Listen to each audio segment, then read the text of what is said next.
at umunawa dun sa kahinaan ng kanyang mga anak. At dito, sabi pa rin niya dito,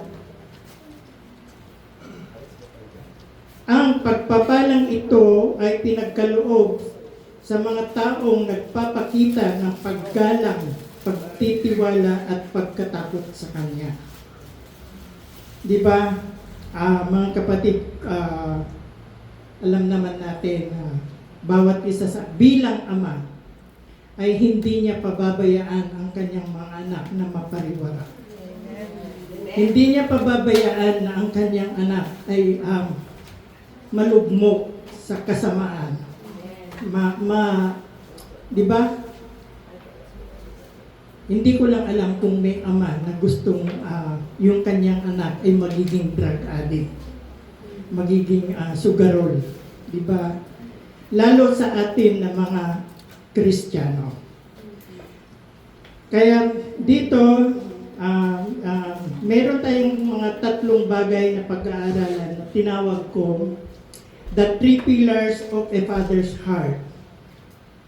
Itong father's heart, three pillars of father's heart is a modern theological and teaching concept. Una, providing. This is goes beyond just financial or psychological provision. It involves being emotionally and spiritually available, modeling consistent presence, and laying down healthy foundation of their children.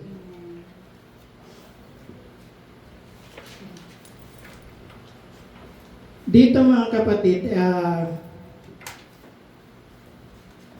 tayo bilang mga tatay ay tayo ang magiging model sa ating mga anak.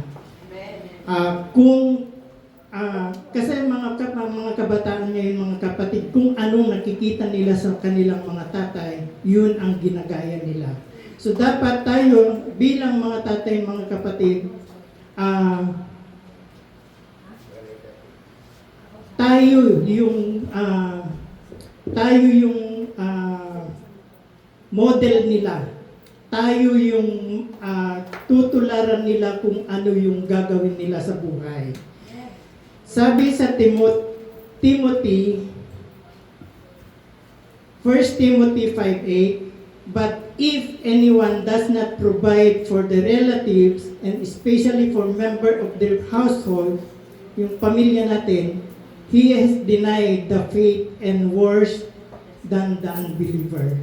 Itong Timothy, 1 Timothy 5:8, mga kapatid, ay nagtuturo sa ating mga Kristiyano na may malaking responsibilidad na buhayin at alagaan ang ating mga pamilya.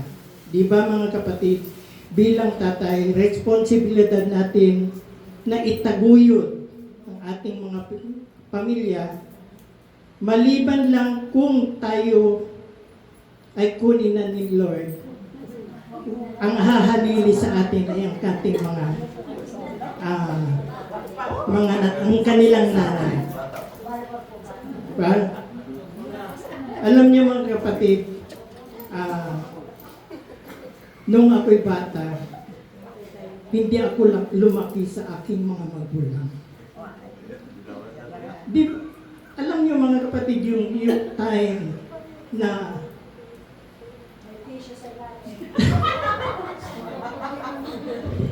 yung time na lumalaki ako sa ibang pamilya, ang tingin ko sa sarili ko ay yung parang ibon na lumilipad na hindi alam kung saan dadako. At yung mga bagay na yun mga kapatid, yung naranasan ko doon sa buhay na yun, ay tinanim ko sa puso ko na hindi ko ipaparanas sa aking anak. Hindi ko ipaparanas sa kanya yung nangyari sa akin. Kaya mga kapatid, swerte kayo, lalo yung mga kapatid na lumaki kayo sa inyong mga sariling magulang. Dahil Alam niyo kapatid, kung ikukwento ko sa inyo yung buhay ko, next year na tayo matatapos. Nasabi ni sister. Okay. So, yun mga kapatid, kaya tayo, siguro lahat tayo ay bakit tayo nandito? Bakit lumayo tayo sa ating mga pamilya? Dahil ang layunin natin, dahil kung sa Pilipinas lang tayo, hindi natin maibibigay yung pangangailangan ng ating mga anak. So nandito tayo na nagtitiis sa malayong lugar para maibigay natin yung gusto natin na maabot nila, gusto natin na maibigay sa kanila. Okay? So number 2, sabi niya dito, protecting. Father act as a safeguard for their children, shielding them from damaging physical threat, bad influence, and destructive culture.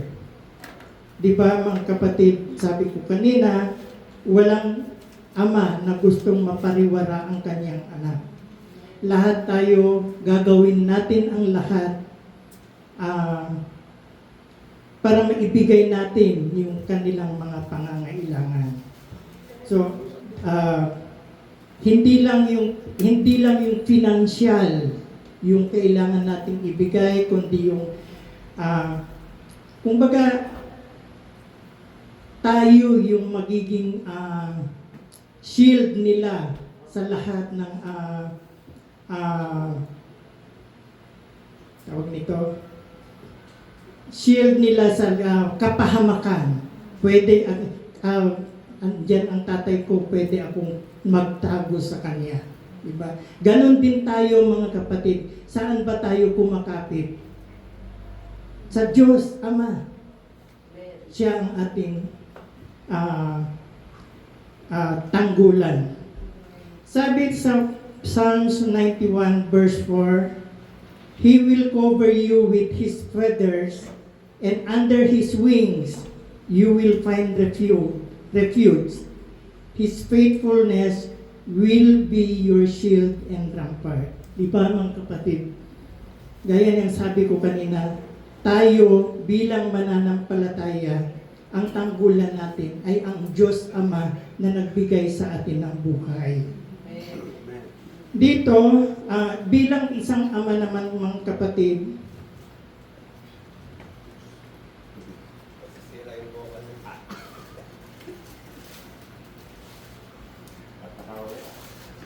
bilang isang ama ka mga kapatid, sabi na dito, tayo yung tanggulan ng ating mga anak. Tayo yung, kumbaga tayo yung mag-provide ng kanilang lahat ng pangangailangan. Hindi natin gugustuhin na kagaya yung sabi ko sa inyo kanina, ayaw kong maranasan ng anak ko yung naranasan ko bilang sa paglaki ko sa ibang magulang. So, mahirap. Wala man tayo sa piling ng ating mga anak, mga kapatid. Pero, sinisigurado natin na binibigyan natin sila ng time. Diba? Ewan ko lang. Like Brother Lito, kung alam ko, meron siyang time na tinatawagan niya ang kanyang pamilya, kinakausap niya ang kanilang mga anak. Ganon din po ako mga kapatid. Tinitiyak ko na bago siya pumasok sa school, ay kausap ko siya. Binibigyan ko siya kung ano yung kumbaga, di ba, ewan ko lang kung naranasan nyo rin yung pagising mo sa umaga ay tatay mo kaagad ang magsabi ng anak, good morning. Mag-ingat ka sa pagpasok mo. Mag-aral kang mabuti. Di ba, yun yung sinanay ko na ginawa ko sa buhay ko mga kapatid dahil yung hindi ko naranasan ay yun ang sinisigurado kong iparamdam sa kanya bilang anak. Dahil mahirap mga kapatid ang lumaki na hindi sa iyo tunay ng mga magulang. Okay? Number 3, ito yung sabi niya, empowering. These pillars focuses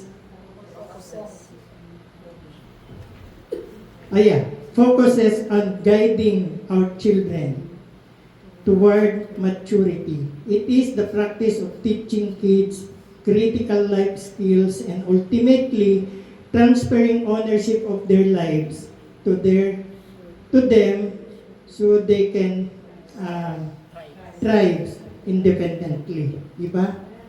Yun yung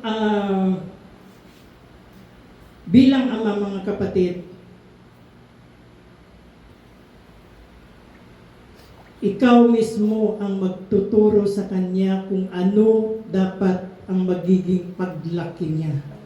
Hindi ikaw yung tutularan niya. Siguro, kung ako lasenggo dati, lasenggo din siya. Di ba? So kung ano yung nakikita niya sa iyo na magiging ama mga kapatid ay yun yung may tanim sa isip niya kung pagdating na magiging tatay din siya. Sabi sa 1 Timothy 4:12, don't let anyone to look down on you because you are young, but set an example for the believers in speech and conduct, in love, in faith, and in purity. Sabi niya dito, itong Psalms ay dito sa Timothy mga kapatid ay nagtuturo sa atin na hindi hadlang ang edad upang maging isang mabuting tao at lingkod ng Diyos. Sa halip, hindi tayo magpaapekto sa mga nakikita natin sa paligid, yung mga sasabihin ng mga tao sa ating mga paligid, mga kapatid. Bagkus, sabi niya dito, sabi ni Timothy,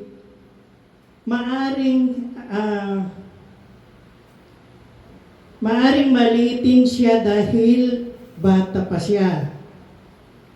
Pero pinatunayan at pinayuhan ni Pablo si Timoteo na patunayan ang kanyang sarili sa pamamagitan ng pamumuhay ng may integridad at pananampalataya.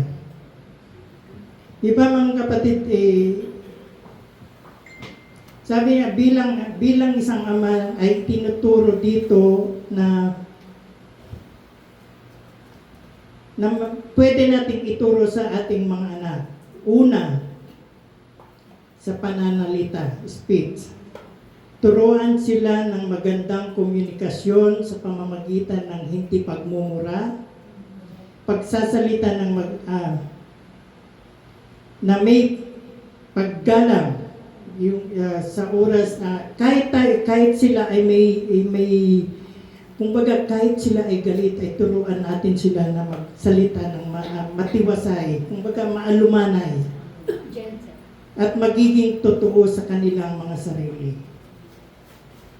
Pangalawa, yung pag-uugali, yung conduct. Ipakita ng tamang gawa gaya ng pagiging masipag, mapagpakumbaba at responsable sa kanyang gawain sa bahay at sa paaralan. Pangatlo, yung pag-ibig. Ipadama ang walang kondisyong pagmamahal. Turuan sila na magmahal, tumulong sa kapwa na walang hinihintay na kapalit. Dahil lahat ang ginagawa natin na hindi tayo naghihintay ng mga kapatid ay ang Diyos ang magbibigay sa iyo ng pagpapala. At at sabi pa niya dito sa yung pananampalataya, faith. Yung buhay natin ay patunay na matibay na relasyon sa Diyos ay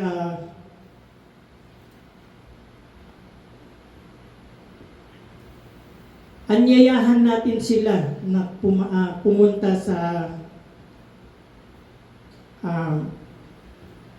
sumama sa mga pagdadasal. Kumbaga, kahit malayo tayo mga kapatid, may mga komunikasyon na pwede nating gamitin na you pray together. Amen. Kagaya namin tatlo, ang misis ko nasa Hong Kong, ang anak ko nasa Baguio. Nagpe-pray kami by messenger. Magkakasama kami. Magkakalayo man kami mga kapatid, ay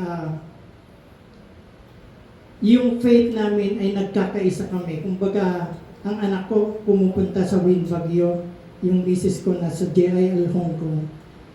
Kumbaga, napapanatili namin yung relasyon namin sa Diyos kahit magkakalayo kami. So, yun yung mga dapat na hindi natin tatanggalin sa naturo sa ating mga anak. At panghuli, sabi niya dito, yung kalinisan, purity. Gabayan sila na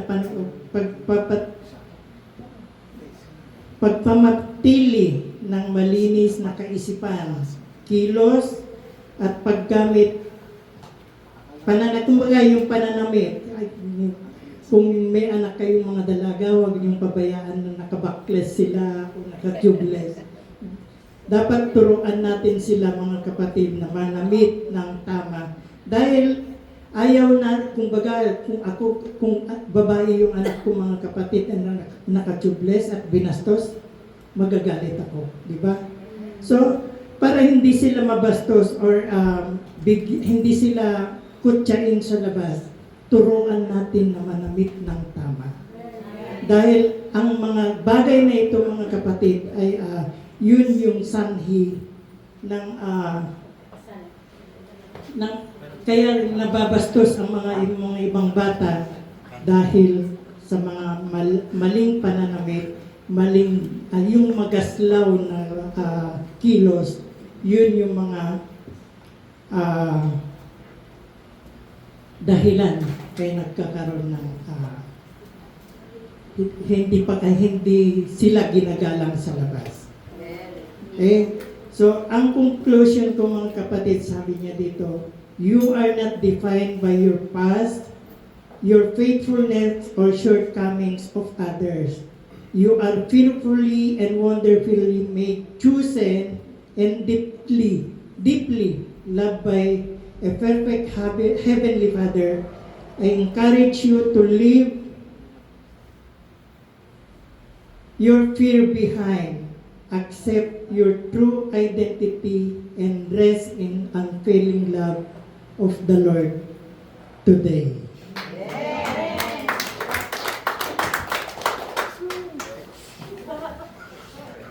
Mga father ngayon. Kaya sa lahat ng mga father, Happy Father's Day po. God bless us all. Hindi madaling maging father.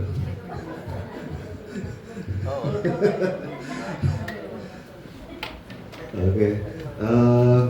Dadagdagan ko lang po dito sa the nature of Heavenly Father, yung tatay natin sa taas. Sabi po sa Galatians chapter 4 verse 6, because you are His sons, God sent the Spirit of His Son into our hearts, the Spirit who calls out our Father. Sapagkat po tayo ay binilang na ng Diyos na kanyang anak, pwede po natin siyang tawaging Aba o kaya Papa, Daddy. tatay. Yun. Yeah. So, we have all the rights. Amen? Tandaan nyo yun, may right tayo na tumawag sa Kanya na Father God. Ibig sabihin nun mga kapatid, meron tayong close relation. May close ba? Hindi tayo yung hiwalay o kumbaga wala tayong relasyon. So, ibig sabihin, importante yun mga kapatid, we are close. Yung close relationship natin sa Panginoon. Kaya pwede natin siyang tawagin Abba Father. Kaya pag nananalangin tayo, Father God, we bless your name. Hinihingi natin lahat ng ating mga gustong hingiin sa Panginoon dahil po siya yung ating tatay. Ganon din po sa mga yung physical, yung tayo at yung mga anak natin. Kumbaga, dami nilang kailangan dami naman nilang daddy,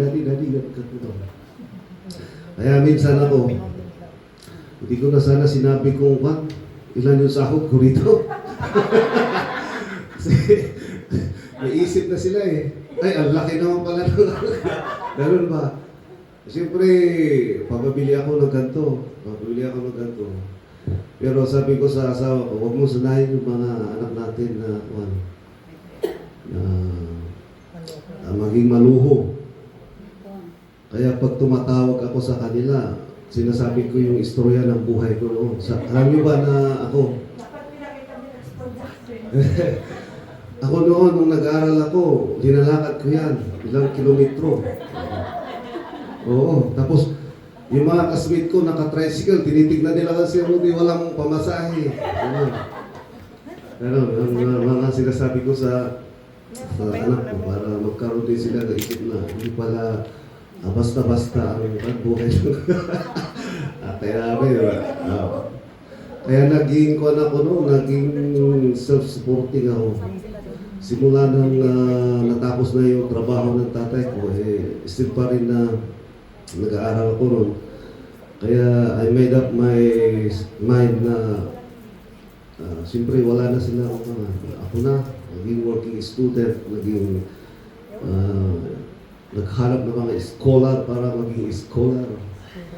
Praise God din kasi sa talent na binigay ng Panginoon sa akin mga kapatid sa school, kinuha akong musician doon kaya naging member ako ng band ng university. At yun na, libre lahat ang pamasahe. Hindi pamasahe, tuition. Pero yung pamasahe talagang wala pa rin. Walkathon pa rin yan. Napunta pa rin. Kaya pawisan. Kaya minsan sabi ko, praise God sa ganung na experience ko din noon. Kaya po ito. Yung experience ko yun, sinasabi ko sa mga anak ko para matuto sila, alam nila kung anong hirap ng buhay sa pag-aaral. Kaya binibigyan ko sila ng relasyon ba na para maisip nila na hindi pala basta-basta at hindi tayo pwedeng tawag nun, ubusin lahat ang pera na binibigay sa kanila. So yun mga kapatid. So, Abba means tatay. So, we have close relations sa Panginoon. Kaya, whatever we ask in His name, only if we believe. Amen? At ibibigay ng Panginoon mga kapatid. Okay, nasabi na ni Kuya ito, yung providing, God provide us a good gift. Ang Panginoon po ay nagbigay sa atin ng good gift. Hindi po siya nagbibigay ng mga bad gift. Amen?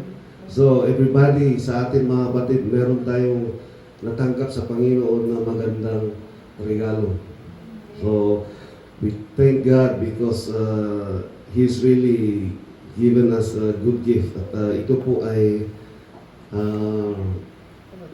importante rin po sa atin na pag binigyan tayo, ano kaya gagawin natin sa binigyan ng Panginoon? Amen? Itago ba natin o gamitin natin o waldasin natin?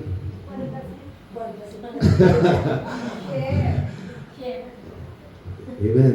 Lahat po tayo ay mayroon. imposible po sa atin na walang mga good gift ang Panginoon sa atin. Amen? Kaya alam po natin yan sa puso natin kung ano yun. At yun po paglaguin natin at gawin nating maka-bless din po sa iba. Hindi lang po yung sarili natin. So, God is providing us good gift. Amen? Nawala ng hiya ko, dito. Hiya ko kanina. Hirap pala ito. Praise God. Okay. Sa Proverbs 3 chapter 12, ang sabi po rito, because the Lord disciplines those He loves, as a father the son has delight in. Isa rin po to sa importante sa ating Ama, na yung pagdidisiplina po sa atin. Kailangan po kasi talaga na madisiplina ang kanyang mga anak. Marami pong bagay na dapat sa atin ay madisiplinahan. Amen? Kasi kailangan yun. Dapat talaga, kumbaga sa mga IDF, sa mga soldiers, importante sa kanila yung discipline. Kasi pag hindi sila disiplinado, ay sigurado yan, tatanggalin sila. Kumbaga, sa aksyon, pag hindi ka, pag napunta na kayo sa labanan, pag hindi ka nakikinig, sigurado yan, matatamaan ka na. Kasi nga, hindi mo pinapakinggan yung commander mo. So, as sa atin din, sa ating buhay, the Lord is our commander. And if pagdidisiplina kailangan sa atin, tanggapin natin. Amen? Kasi po, walang perfect sa atin. Lahat po tayo may pagkakamali. Lahat po tayo may kasalanan. Lahat po tayo may pagkukulang. Kaya pag nadisiplina tayo, tanggapin natin kasi doon tayo lumalago, mga kapatid. Even sa mga ministry natin, mga kapatid, maraming disiplina. Sabi ko, sa music, sabi ko, oh Lord, daming bandang music dito sa Israel. Dami nilang law na dapat i-planter, i-gawin para yun nga, maging kwan tayo, disiplinado ng mga sa music tumatayo. So yun mga kapatid, discipline, okay. Punta na po tayo sa nature ng earthly father sa atin po. Okay. Na-explain na po ni Kuya Ed yung iba. Pero meron ako maidadagdag dito about sa atin. Yung being patient and gentleness. Sa Ephesians chapter 6 verse 4. Fathers, do not exasperate your children. Instead, bring them up in the training and instruction of the Lord. The father nature should avoid harshness or unfair demands that lead to resentment. Ayun po, para sa ating mga tatay, dapat ma-practice natin itong patience kasi alam po natin pag meron tayong mga anak na mga suwail na anak, o mababait na anak, bigyan po natin yung sarili natin ng pagka-patient kasi dyan tayo matetesting kung gaano tayo paano tayo maging ama. Kasi minsan ang ating mga anak maraming talagang pasaway. Amen? Kaya pag hindi lumaki yung anak mo sa simbahan o kaya sa activities sa church, sigurado yan. Oo. Pero pag pinalaki mo sa simbahan, sigurado rin yan na lalo na pag sila nagagamit na sa church. Baga, guitarist, worship leader. So, kailangan po yun na magkaroon tayo ng patience at gentleness. Amen. And integrity. Amen. Dapat may integridad din pala tayo. Para yun yung tinitignan nila sa atin na my father is ganto, he is. So last encouragement sa Colossians chapter 3 verse 21. Father, do not embitter your children or they will become discouraged. Father's role is to build confidence, not tear it down. Yun po, ito na naman po yung isang pinaka-importante sa mga tatay na tayo na po sana yung taga-encourage sa ating mga anak na yung mga sitwasyon nila sa buhay, lalo na pag papunta na sila sa kolehiyo. Amen? Ano kaya ang ganito? Tinatanong ka, Daddy, ano ang dapat kukunin, ano ang kaya sinasabi ko sa mga anak ko, kung yung gusto nyo, doon na kayo, ako. Kasi pag kami talaga nagsabi na ganito, kukunin mo, sigurado yan, hindi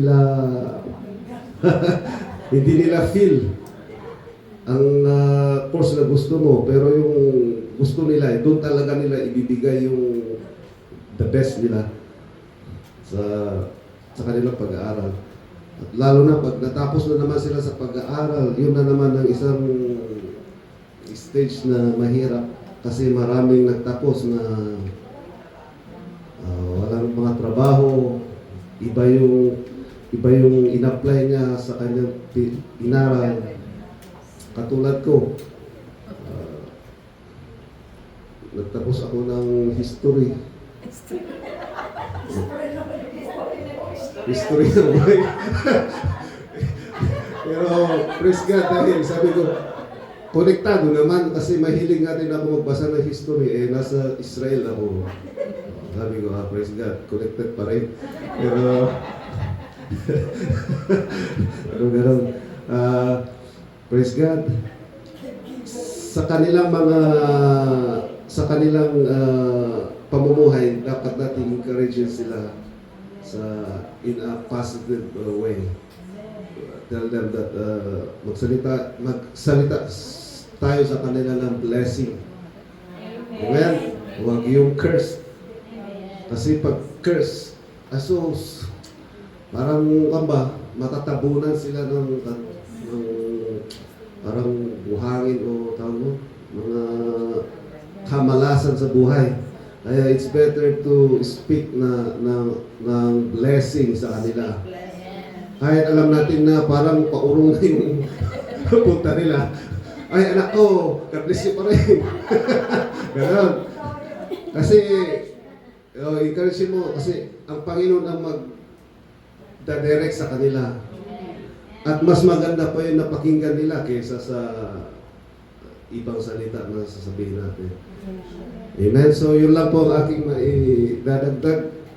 Praise God, to God be the glory. So, thank you, Pastor. Pastor ang dating, ano? Talagang it will come to pass. Amen. It will come to pass. Marami mga pagsubok, pero it will come to pass. Gusto niyo pa ba? Ano gusto niyo? Kasi si Brother Ronald ay uuwi siya maya-maya. So bago tayo mag-exhort ng tithes and offering, mag-special number muna tayo. Gusto niyo kumanta ko?